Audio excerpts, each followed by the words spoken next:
من فيض مولانا الغفور قرآن رب العالمين جاء لنا نبراس نور فيه السعادة واليقين أسمى المعاني في السطور نسمو بها دنيا ودين نلقى الشفاعة في النشور بدلائل النور المبين في حفظه تحلو الأمور ما خاب من يرجو المعين نلقى الشفاعة في النشور بدلائل النور المبين بدلائل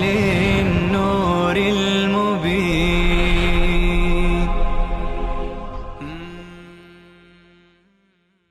بسم الله الرحمن الرحيم. الحمد لله رب العالمين والعاقبة للمتقين والصلاة والسلام على سيدنا سيد الأنبياء وخاتم النبيين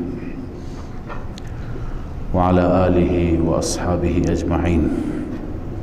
أما بعد، ولقد أرسلنا إلى ثمود أخاهم صالحا أن يعبدوا الله فإذا هم فريقان يختصمون. واقعی سوم هست در رابطه با قوم صالح هست که ما خواندیم چگونه اونها شتر را از پای در آوردند. ولقد ارسلنا الى ثمود اخاهم صالحا، ما به سوی ثمود برادرشان صالح را فرستادیم با این مضمون که ان اعبدوا الله، فقط و فقط الله را عبادت کنید. فاذا هم فریقان یختصمون، دو گروه بودند با هم بحث می کردند. یختصمون درباره دین، یک گروه مؤمنون بهی، یک گروه کافرون بهی. یکی به صالح ایمان آورد، یک گروه ایمان نیاورد. هر یکی می گفت حق با من است.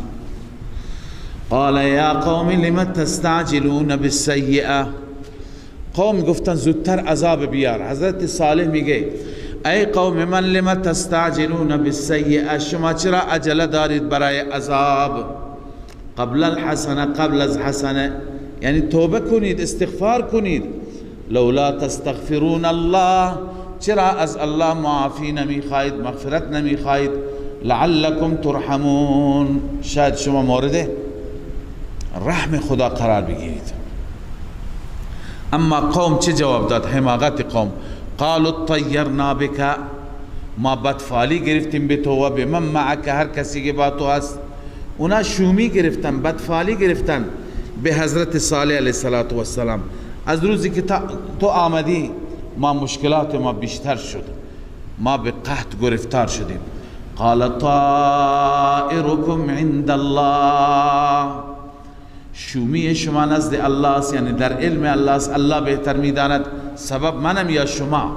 بل انتم قوم تفتنون، بلکه شما قومی هستید که مورد آزمایش قرار گرفتید. لذا ببینید این امتحان ناکام نشید، مردود نشید. و کان فی المدینه 9 رهط، در این شهر 9 نفر بودند. رهط گروه تا 9 نفره را میگویند.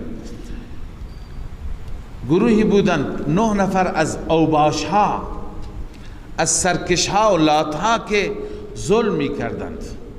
یفسدون فی الارض ولا یصلحون، در زمین فساد می کردند، خبری از صلاح و اصلاح نبود. قالوا تقاسموا بالله، نمونه فساد. اینها گفتند تقاسموا دو معنی داره، یکی صیغه ماضی. الله میگه قالوا گفتند، یعنی تقاسموا بیان قالو هست، یعنی با هم دیگه سوگند خوردند، یعنی عهد بستند. یک معنی این است. معنی دوم تقاسمو امر است. قالوا گفتن تقاسموا قسم بخورید، به هم دیگه گفتن بیا با هم عهد میبندیم قسم میخوریم. قسم خوردن بالله به خدا لنبیتنه و اهله، ما به وقت شب پیش او میرویم و اهلش. به وقت شب پیش او رفتن به معنی اینکه شب میریم میکشیم او را، کارش را یک سره میکنیم. ثم لنقولن لولیه، سپس ما به اولیاء دم میگیم، به قومش میگیم ما شهدنا مهلک اهل و انا لصادقون، ما نبودیم به وقت شاهد، نبودیم حاضر، نبودیم به وقت هلاکت اهلش. معلوم میشه که تصمیم گرفته بودن هم خودش را هم زن و بچهش را همه را بکشند. به وقت هلاکت اهلش ما نبودیم و راست میگیم و انا لصادقون. الله میفرماید که اینها توطئه کردند، الله هم مکر و تدبیر فرمود. کدوم کارساز شد؟ مسلمه. و مکروا مکرا و مکرنا مکرا، آنها مکر کردن مکری و ما هم مکر کردیم، ما هم تدبیر کردیم و هم لا یشعرون، آنها نمیدانستند. مکر اونها چی بود؟ تصمیم قتل صالح و اهل و عیالش. مکر الهی این بود که اینها را قبل از اون هلاک بکنند، چنانچه قبل از اون هلاک شدند. فانظر کیف کان عاقبت مکرهم، ببین عاقبت و انجام مکرشان چی شد. انا دمرناهم و قومهم اجمعین، ما خودشان را هم نابود کردیم، قومشان را همگی را نابود کردیم. فتلک بیوتهم خاویه، این خانه هاشون ویران شده، بما ظلموا، بسبب ظلم، بسبب شرک.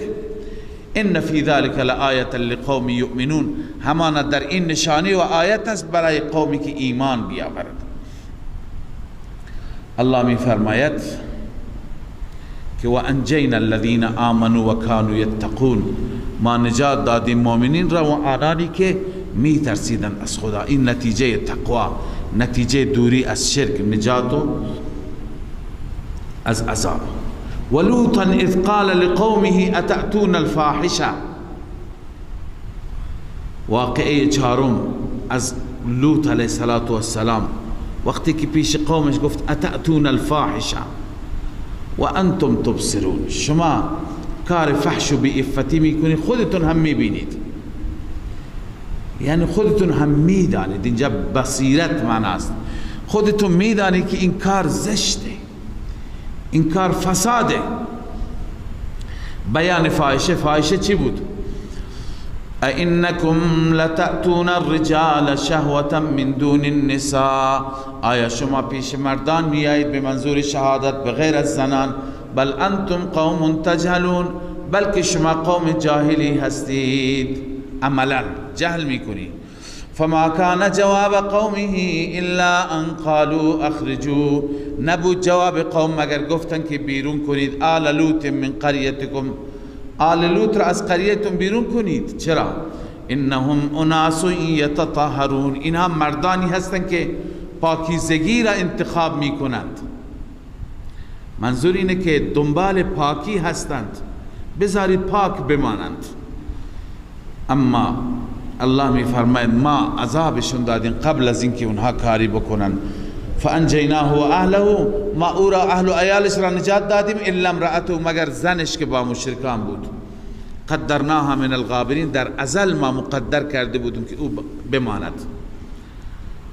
فما کان جواب قومه، اناد قوم نبودند جواب قوم لوط الا ان قالوا اخرجوا آل لوط من قریتکم، آل لوط را از شهرتون بیرون کنید. اینها ببخشید فانجینا و اهله و امطرنا علیهم مطرا، ما بر آنها بارانی آوردیم، اما باران بدی بود. فساء مطر المنذرین، بسیار بد بود باران ترسانده شدگان. این باران چه بارانی بود؟ باران سنگ، باران سجیل. الله تعالی اونها را به وسیله سنگ باران تارمار و له کرد. فاسقل الحمد لله، بعد از نابودی دشمنان الحمدلله، ستایش و سپاس مر الله را. همون صفاتی که مخصوص خدا هستند، مثل خالقیت، مالکیت، نافع، زار بودن، عالم الغیب بودن. و سلام علی عباده الذین اصطفى، و بر بندگان برگزیده اش سلام باد. سلام یعنی از آفات، از مضرات دنیا. الله خیر اما یشرکون. الله می فرماید آیا خدای عزوجل بهتر است، خیر یعنی در کمالات، در همه مسائل کمال الله بیشتر دارد، صفات خدایی بیشتر هستند، یا آن معبودانی که اینها شریک میگیرند. خب چند تا دلیل عقلی اعترافی بعد از این دلیل چهارم و واقع چهارم بیان میشه. الله می فرماید من خلق السماوات والارض، همه نمونه ها را شما خواندید.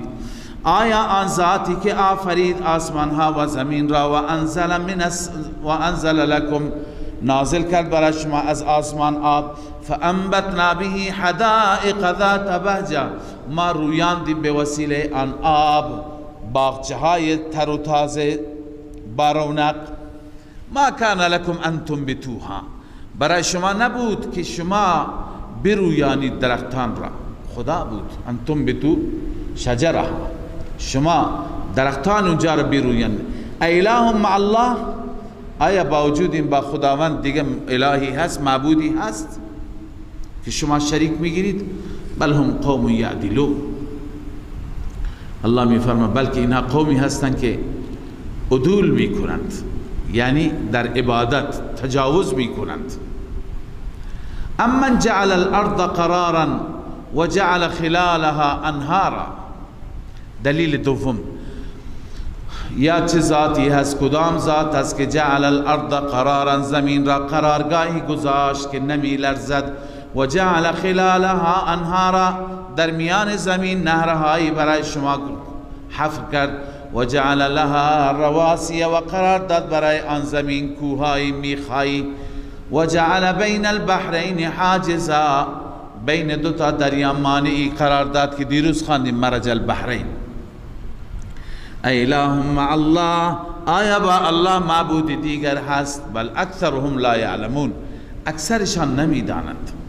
امن یجیب المضطر اذا دعاه. دلیل سوم، آیا کدام ذات هست که اجابت میکند، جواب میده مضطر، کسی که درمانده باشد، اذا دعاه، وقتی که او را بخواند، و یکشف السوء، و چه ذاتی هست که سوء و بدی را دور میکند، و یجعلکم خلفاء الارض، شما را خلیفه زمین قرار داده یا قرار میدهد. اله مع الله، آیا باز هم با خداوند معبود دیگه هست؟ قلیلا ما تذکرون، بسیار اندک هستی شما پند میگیری. خلیفه زمین یعنی یخلف بعضکم بعضا، قبلا خواندیم. اما یهدیکم فی ظلمات البر والبحر، آیا چه ذاتی است که شما را راهنمایی میکند در تاریکی های خشکی و دریا؟ و من یرسل الریاح بشرا بین یدی رحمته، چه ذاتی هست که بادها را میفرستد مژده دهنده رحمت خدا هستن پیشا پیش. اله مع الله، باز هم با خدا معبود دیگر؟ تعالی الله عما یشرکون، خداوند برتر است از آنچه که اینها شریک میگیرند. اما یبدأ الخلق، دلیل پنجم، یا چه ذاتی هست که از ابتدا خلق کرده، ثم یعیده، سپس اعاده می کند. و من یرزقکم من السماء والارض، چه کسی شما را از آسمان و زمین رزق می دهد؟ اله مع الله، آیا با خدا معبودی دیگه هست؟ همه اینها اعتراف دارن. نه. قل هاتوا برهانکم ان کنتم صادقین، دلیلتون را بر این امر بیاورید که غیر از خدا کسی دیگه مدبر و متصرف است. خب پس در همه این آیات چی ثابت شد؟ قدرت خدا، تدبیر و تصرف. الان در این آیه بعدین علم غیب ثابت میشه. قل لا یعلم من فی السماوات والارض الغیب الا الله، بگو نمیداند هر کسی که در آسمان ها و زمین است غیب را بغیر از الله. حتی اینهایی که در قبرها هستند، و ما یشعرون ایان یبعثون، نمیدانند کی از قبرها بلند میشوند. بس چطور میتوان حاجات شما را پاسخ بدهند؟ بل ادارک علمهم فی الاخره. الله توبیخ بیان میکنه بر این مشرکان. ادارک یعنی فنا، از محله، علمشان نابود شد، از بین رفت، اثری نیست. فی الاخره درباره آخرت، درباره آگاهی آخرت. بل هم فی شک منها، بلکه اینها در شک هستند.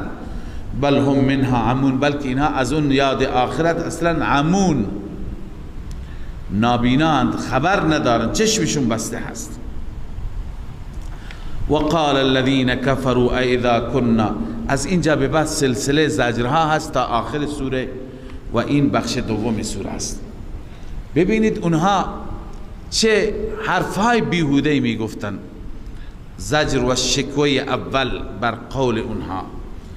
وقال الذين كفروا اذا كنا ترابا و آباؤنا، گفتن کسانی که کفر کردند آیا ما وقتی که باشیم خاک و پدران ما هم خاک بشند و برند، اینا لمخرجون، آیا ما دوباره از قبرها بیرون کرده می شویم؟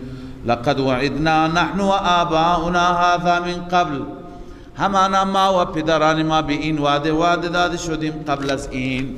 این هذا الا اساطیر الاولین، نیست این مگر افسانه های پیشینیان، گذشتگان.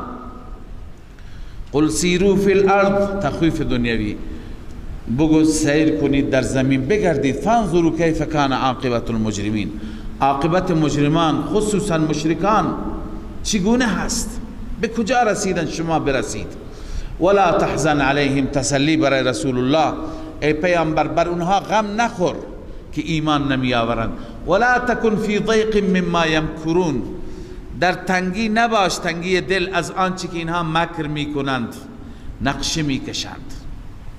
و یقولون متى هذا الوعد ان کنتم صادقین، آنها می گفتند این وعده کی هست اگر راست می گویید. الله جواب میده قل عسى ان یکون ردف لكم، بگو امید هست این که ان یکون ردف لكم، دنبال شما باشد، یعنی پشت سر شما اون وعده عذاب است. ردف لحقه، بعض الذی تستعجلون، بعضی از اون عذابی که شما عجله دارید پشت سر نزدیک باشد که بعد از این در معرکه بدر شد. بله. و ان ربک لذو فضل، این دلیل تأخیر عذاب است. چرا خدا دیر عذاب میده؟ چون که فضل داره مردم توبه بکنند. و ان ربک لذو فضل علی الناس ولكن اکثرهم لا یشکرون، همانا رب تو فضل میکنه بر مردم اما اکثر مردم شاکر نیستند. و ان ربک، این خاصه علمی هست، همانا رب تو لا یعلم ما تکن صدورهم و ما یعلنون، میداند آنچه که دلهای اونها مخفی میکند. الله یعنی راز سینه ها را هم میداند و آن چیزی که یعلنون علنی میکنند. و ما من غائبت فی السماء، این خاصه دیگری خدای عزوجل، هر چیزی که غائب باشد یعنی علمی خدا دارد، علم مغیبات را. و ما من غائبت فی السماء والارض، هیچ غائبی نیست در آسمان ها و زمین، الا فی کتاب مبین، مگر در لوح محفوظ هست. در آسمان و زمین هر چی که هست در علم الله هست، الا فی کتاب مبین، همون لوح محفوظ علم الله هست. اما این قرآن هم نمونه از اون اخبار است، اکثر مطالب را این قرآن بیان کرده. ان هذا القرآن یقص علی بنی اسرائیل، تعریف میکند بر بنی اسرائیل و قصه میکند. اکثر الذی هم فیه یختلفون، اکثر اون چیزهایی که اختلاف دارند. یعنی قرآن مسئله توحید را حل کرده، مسئله قیامت را حل کرده، همه اختلافی ها را حل میکند. و انه لهدى و رحمت للمؤمنین، این قرآن هدایت است علما و رحمت است عملا برای مؤمنین دیگر، برای مؤمنین مستفیدین. ان ربک یقضی بینهم بحکمه، حال الله عزوجل کی فیصله می کند؟ الله فیصله می کند به حکم خودش روز قیامت. اون ذات عزیز و علیم دانا هست، هر چیز را الله می داند. بس تو ای پیغمبر هم بر اون ذات توکل کن. فتوکل علی الله، پس توکل کن بر ذات الله عز وجل. انک علی الحق المبین، بدون شک تو بر حق مبین هستی، بر حق آشکارایی هستی، روشن. انک لا تسمع الموتى ولا تسمع الصم الدعاء، اما تو نمیتوانی بشنوانی مرده ها را. الله عز وجل کفار را تشبیه به چی داده؟ به مرده ها. ولا تسمع الصم الدعاء، نمیتوانی بشنوانی اونی که ناشنوا هست. صم دعا یعنی دعا را، صدا را، دعوت را نمیتوانی به او بشنوانی، چون اون ناشنواست. بالخصوص اذا ولوا مدبرین، وقتی که پشت بدهند. ببینید بسیاری از ناشنواها هستند که روبروی شما باشند، شما یک حرفی بزنی شاید بفهمند، چون لبخانی دارن، لب را میخوانند چی داره میگه. اما وقتی که رویش به اون طرف باشه، پشت بده، هر چی شما بگی اون نمیشنود، نمیبیند، متوجه نمیشه. بله. و ما انت بهادی العمی عن ضلالتهم، همچنین نیستی شما هدایت کننده نابینا عن ضلالتهم، از روی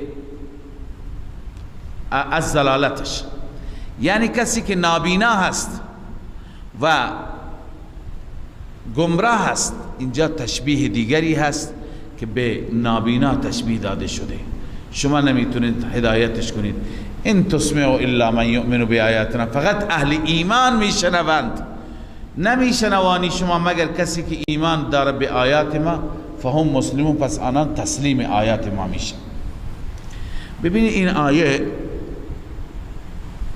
که در اینجا بیان شده، الله تعالی در سوره روم هم تکرار کرده همین آیه را، فرموده که شما مرده ها را نمیتوانی بشنوانی. کفار را تشبیه داده به مرده. یک بحثی در میان مسلمین هست از عهد قدیم که آیا مرده میشنود صدا را یا نمیشنود. این اختلاف هم از عهد قدیم هست، از ابتدا بوده و هنوزم هست. بین صحابه شد و بعضی از صحابه که مثل ام المؤمنین عایشه اعتقادی نداشتن به شنیدن مرده ها، از این آیه استدلال گرفتن، گفتن ببینی خدا به پیغمبر میگه شما نمیتوانی بشنوانی مرده ها را. درسته منظور از مرده ها چیه؟ کفار هستند، ولی کفار به مرده تشبیه داده شدند. به چی تشبیه داده شدند؟ به عدم سماع، به نشنیدن. یعنی همانطور که مرده نمیشنود، کفار هم نمیشنود، یعنی حرف شما را، دعوت شما را قبول نمی کنند. خب حال این استدلال عمده کسانی هست که سماع موتا را، شنیدن مردگان را قبول ندارند. بخشی دیگر از علما، از حتی از صحابه بودند که قبول داشتند. استدلالات اونها چند تا روایت هست. یک روایت قلیب بدر هست که ابو طلحه می فرماید قلیب بدر همون حفره و همون گودالی که حفر کردند و مشرکین 70 تا از سردارانشان را اونجا انداختند، لاشه ها روی هم انباشته بود.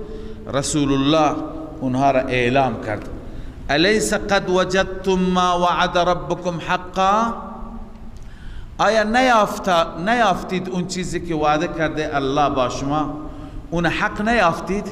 یعنی بعد از مرگ عذاب شروع شد یا نه؟ به اونها رسول الله چی کرد؟ خطاب کرد. خب حضرت عمر رضی الله تعالی عنہ گفت یا رسول الله اینها مرده های بی جان و جسم هستن، شما چطور با اینها صحبت میکنید؟ ببین از همین سوال معلوم میشه که دیدگاه صحابه این بود که اینا نمیشنوند، و الا اگر اونها این عقیده را داشتن که اینا میشنوند هیچ وقت سوال نمیکردند. ولی خب رسول اکرم صلی الله علیه وسلم فرمود ما انتم باسمع لما اقول منهم، شما از اینها شنواتر نیستید. یعنی مثل شما میشنوند، شما که اطراف من هستید و حتی از شما بیشتر و بهتر. یعنی خداوند عزوجل صدای پیغمبر را، مطلبی که پیغمبر میخواست بگه، در دل اونها قرار میده. خب این حدیث است که پیغمبر گفته اینها از شما شنواترند.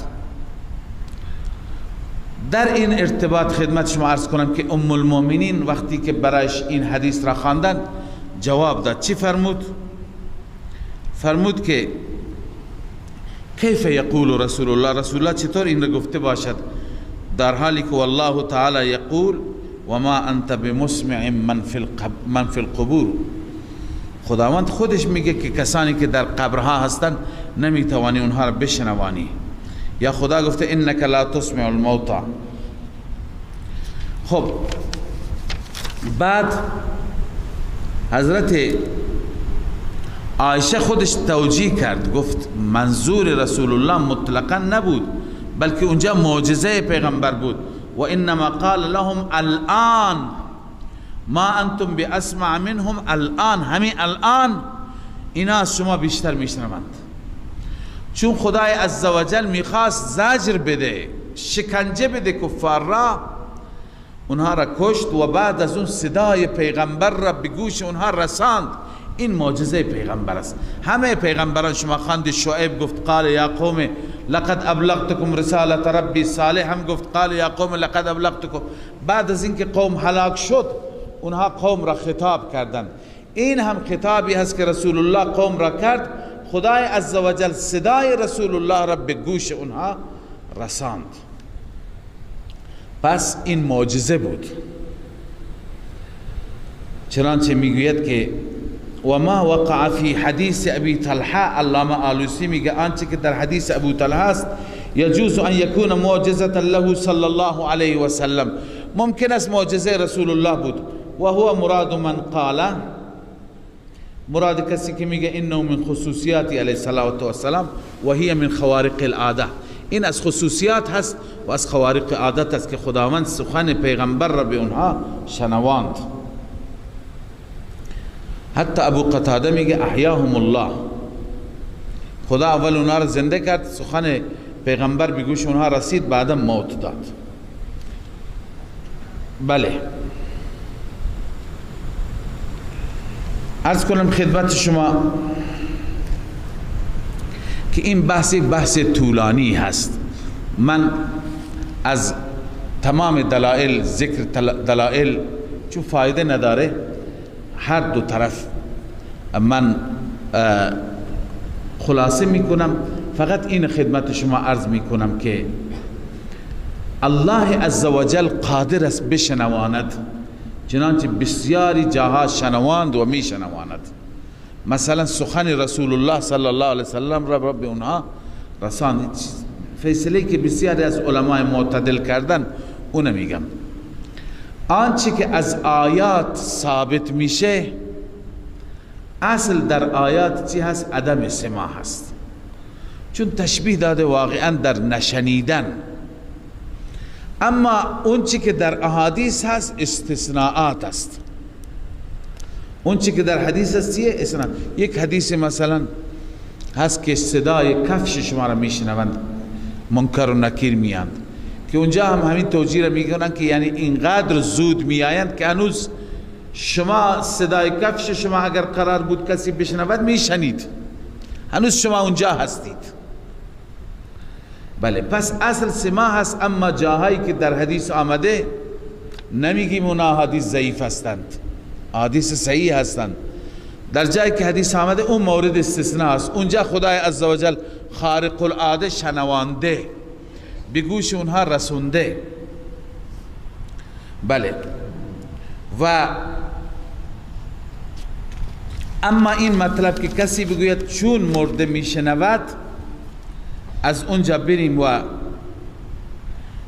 استمداد کنیم، یا بگوییم که برای ما شفاعت کن، یا بگوییم که برای ما دعا کن، این هیچ کس از علما نگفته. همین هایی که با هم اختلاف دارن، گروهی که قائل به شنیدن مرده ها هستند هم نمیگند و این را ناجائز میدانند که کسی بره بر بالای قبر بگه چون این میشنود او را خطاب بکند بگوید که برای من دعا کن به خدا این چنین بگو. نخیر، به این هیچ کسی قائل نیست. اصلش اینه که ما در آیات متعددی خواندیم روح انسان وقتی که از جسم جدا میشه، این روح میره در عالم برزخ یا در اعلی علیین میره، با لذات و شیرینی ها هست، یا به سجین میره با آلام و دردها و عذابها گرفتار است. لذا الله می فرماید و اذا وقع القول عليهم اخرجنا لهم دابة من الارض تكلمهم ان الناس كانوا بآیاتنا لا یوقنون. تخویف اخروی هست و وعده آخرت هست. یکی از علائم قیامت همینه. الله می فرما و اذا وقع القول عليهم، منظور از قول برپای قیامت است. هرگاه قیامت برپا می شود، اخرجنا لهم دابة من الارض، الله می فرماید ما دابة الارض از زمین بیرون می کنیم که دابة من الارض تکلمهم، اون دابة الارض با اونها سخن می گوید که ان الناس كانوا بآیاتنا لا یوقنون، مردم به آیات ما یقین نداشتند. این زمانی هست که قرب قیامت است. همونطور که اینجا آمده در احادیث هم تایید هست، الله عزوجل در آخر بعضی حیوانات را، یا به تعبیر بعضی از مفسران همه حیوانات، اینا به سخن می آیند. حتی اونها می گویند که بعضی از مردم ایمان نیاوردند. تکلمهم ان الناس كانوا بآیاتنا لا یؤمنون، اونا سخن می گویند که مردم به آیات ما ایمان یقین ندارند. یعنی بر علیه مذاهب باطل دابة الارض صحبت می کنند و در تایید مذهب حق. پس این در قرب قیامت خواهد بود بعد از اون عذاب خدا. و یوم نحشر من کل امت فوجا، روزی که ما حشر میکنیم از هر گروهی فوجا لشکری، ممن یکذب بآیاتنا، از آنانی که تکذیب میکنند آیات ما را، فهم یوزعون، یوزعون یعنی جمع کرده میشوند تا بقیه بیان برسند همه را به جهنم ببرند. حتی اذا جاءوا قال اکذبتم بآیاتی، حتی وقتی که می آیند پیش خدا به محضر الله، الله می فرماید آیا تکذیب کردی شما آیات من را ولم تحیطوا بها علما، این جرم دوم، علمش را هم نداشتید. یعنی کسی با علم و منطق قبول نکند، اون فرق میکنه کسی با جهل و عناد. شما بی علم هم بودی، بی سواد هم بودی. اما ماذا کنتم تعملون، یا چه می کردید شما؟ انبیاء را اذیت کردید، مؤمنین را اذیت کردید. الله می فرماید اینایی که بازخواست می شوند این گونه، و وقع القول علیهم، قول بر آنان واقع میشه بما ظلموا، قول منظور عذاب است. فهم لا ینطقون، اونجا یارای سخن گفتن ندارند، به جواب معقولی دسترسی پیدا نمی کنند، نمی توانند جواب بدهند. الم یروا انا جعلنا اللیل لیسکنوا فیه والنهار مبصرا، دلیل توحید عقلی هست. الله می فرماید ای آنها نمی بینند که ما قرار دادیم شب را لیسکنوا فیه، این دلیل را قبلا خواندید، تا که در شب سکونت و آرامش داشته باشند، و نهار را مبصرا، و نهار را وسیله بصارت و بینایی، تا که در نهار کسب و کار داشته باشند. ان فی ذلک لآیات لقوم یؤمنون، در همه اینها آیات است برای مستفیدین، برای قومی که ایمان بیاورند. و یوم ینفخ فی الصور، تخویف اخروی هست. الله می فرماید و یوم ینفخ فی الصور ففزع، روزی که سور دمیده میشه، نفخه اول است، بیهوش می شود، از حال میره. من فی السماوات و من فی الارض، هر کسی که در آسمان هاست و در زمین است، الا من شاء الله، مگر کسانی را که خدا بخواهد. هنوز ها کسانی که خدا بخواهد اونها را این فزع وحشتناک نمی کند، اونها نمی ترسن. و کل اتوه داخرین، همه پیش خدا می آیند داخرین، یعنی ذلیلین، با ذلت می آیند. و ترى الجبال تحسبها جامدة، ای مخاطب می بینی کوها را فکر می کنی آنها جامد هستند، یعنی بی حرکتن سر جایشان، اما نه، و هی تمر مر السحاب، کوها می روند مثل رفتن ابرها. صنع الله الذي اتقن كل شيء، این عمل کرد الهی هست. ای صنع الله صنعا، خداوند اینها را ایجاد کرده. الذي اتقن كل شيء، هر چیزی را محکم و استوار کرد، اون الله درست کرده. انه خبیر بما تفعلون، بدون شک الله عزوجل خبیر هست به اعمال شما، به آنچه که شما انجام میدهید. من جاء بالحسنه، در آخر مجازات عرض کنم